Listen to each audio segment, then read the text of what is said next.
one and only. I'm the solo relay. I'm the solo. Why did you decide to learn how to swim today?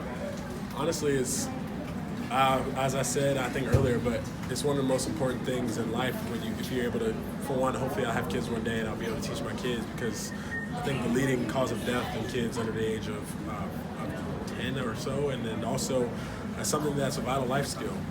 I don't want to be stuck on an island or find a way I'm on a boat or something like that. I fall off and the next thing you know I don't have any chance of saving myself or others. So I always just think that swimming is something, for one, it's good for exercise, but it's also great for anything you get in life. Did you learn how to swim growing up?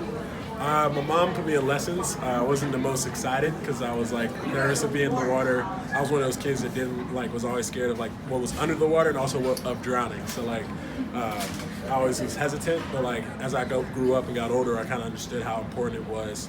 And now I'm kind of super excited to get in the water and hopefully teach the next generation the same. Does Taco make swimming cool again? Taco makes swimming cool just because he looks like he's taking up the entire pool when he gets in. But even better when you see him, because like we were teasing each other about who's like the best swimmers on the team, and it goes probably, I think they said me, I was above Shimmy and Taco, and when Taco next and Shimmy was last, and then after that I feel like Kimball will be at the very bottom because he just can't swim at all. If you're stuck out on that island you're talking about, you're pretty confident you're going to make it back? Depending on how far I'm out, depending on how the waves are, there's a lot of things that factor in, but I feel like I do a decent job. I told, when they asked me, I said one of the biggest things I really want to learn is to tread water, because I can't do that at all. And then also swimming and looking cool doing it. I know how to doggy paddle, I know how to stay up, but outside of that, I'm not comfortable in the water. So if I'm able to hopefully look like these young ones here that are way better than me, then I'll take the right step.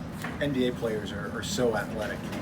Just about anything you guys do. Are you surprised at how difficult some people can make swimming look? I was about to say, we're athletic off the core on land. The next thing you know, you throw us in water, we're the most unathletic people in the world. So it's kind of surprising, but it's something that I feel like a lot of guys in the league can really take advantage of, because giving back and letting youth understand that it's cool to learn how to swim, and also it's important because you shouldn't be afraid of something. You should attack it with your head on, and that's something that I kind of look at now.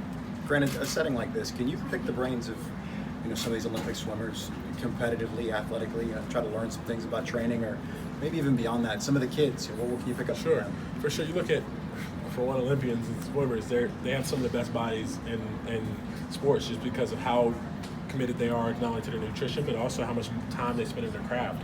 It's an individual sport, so if you look at tennis, swimming, all the track, those individual sports, they have to not only be competitive within themselves, but also competitive against the ones around them. So it's also a team collective when you have events like relays and everything like that. So there's definitely a lot of things you can pick their brains on, because as a basketball player, it's an individual game, but it's also a team sport.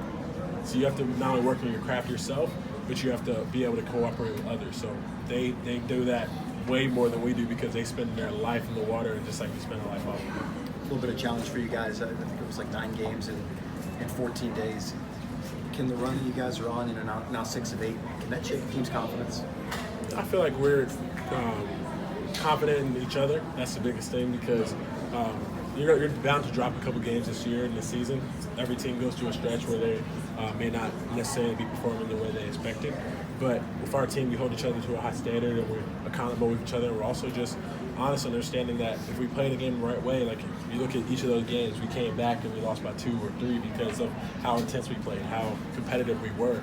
And we were to not only start and play the entire game like that rather than just the fourth quarter, we'd be a lot better. So that's something we actually talked about today, and we're committed to each other and making that happen for the rest of the season.